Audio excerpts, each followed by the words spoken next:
Once there was a girl named Zoe. Zoe was 11 years old. She always dressed in all black. She liked to read spooky stories. And she lived next to this amusement park. The amusement park was an old-fashioned amusement park. It was owned by the same family for 80 years. Had neon and some of the old rides. And one of the rides was the haunted house. Now, you know, Zoe liked spooky stories, but she was terrified of that haunted house. From the time she was a little girl, she wouldn't go anywhere near it. But one night, she was there with her friend, and her friend dared her to go in. Now, Zoe was 11 years old. She thought she was getting a little older. She couldn't turn down a dare. So she went in. She looked inside. She saw the cars going into the darkness, and she thought, I can do this. And she boarded on the car. She gave her ticket. She climbed on board, and they went around the corner into the haunted house. And that's the last thing she remembered, because all of a sudden she was coming back out of it, and the entire park was deserted. Nothing. It was all in decay. There was trash. It looked like no one had been there for a dozen years. She walked out into the midway, and she looked up at the Ferris wheel, and she saw dozens of bodies hanging from nooses. And it creaked along with this creaky noise. It turned, and then her feet would drag along the ground, and then fly back up there and swing in their nooses. So then she wanted to see if she could see anybody else around. She climbed to the top of the water slide, and she looked out, and she saw nobody was there. Nobody. She was the only person in the park. At least, the only living person.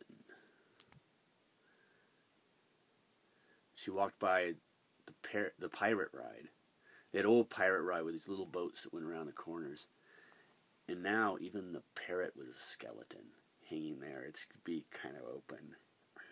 Polly went rigor mortis.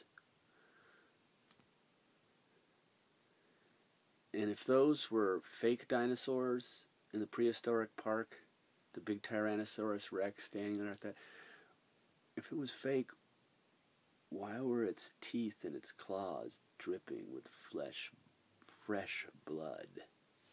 Blip, blip, blip.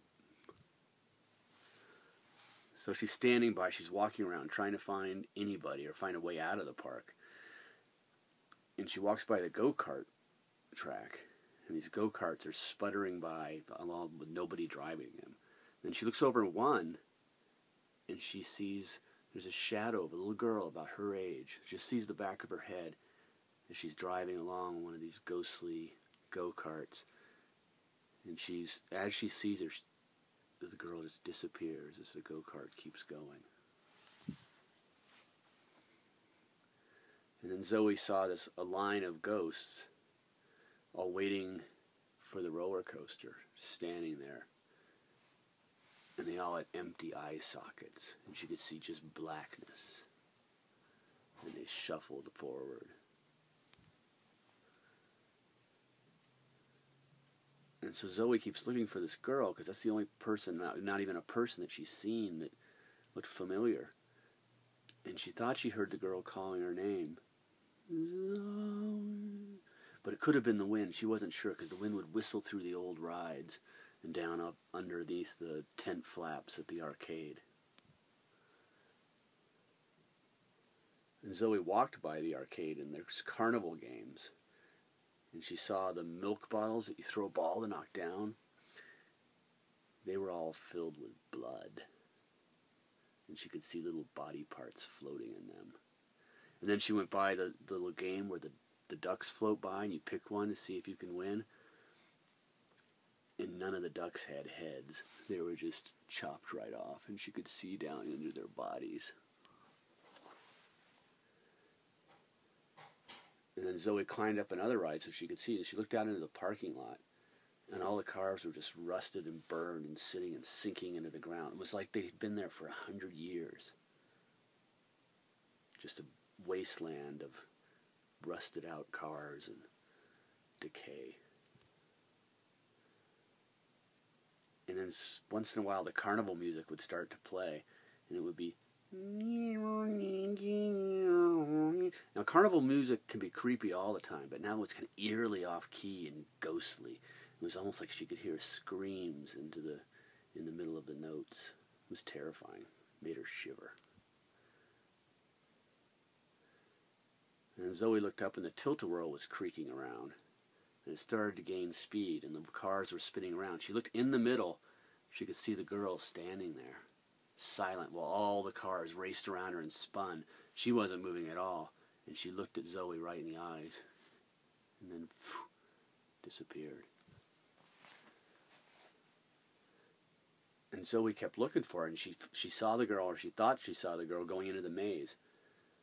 Now, Zoe grew up near this amusement park, and she knew the maze by heart. And she tried to follow the girl in there, but she couldn't find her. Every dead end she went to, there was nobody there. But she could hear the girl laughing, just... And it was spooky. So Zoe saw the girl, finally, in really clear light. She could really see the girl. She looked familiar, as I say. She wasn't sure about who she was, but she was standing at a gate by the back of the park, the gate on the way out. And this was the only one that wasn't blocked by something.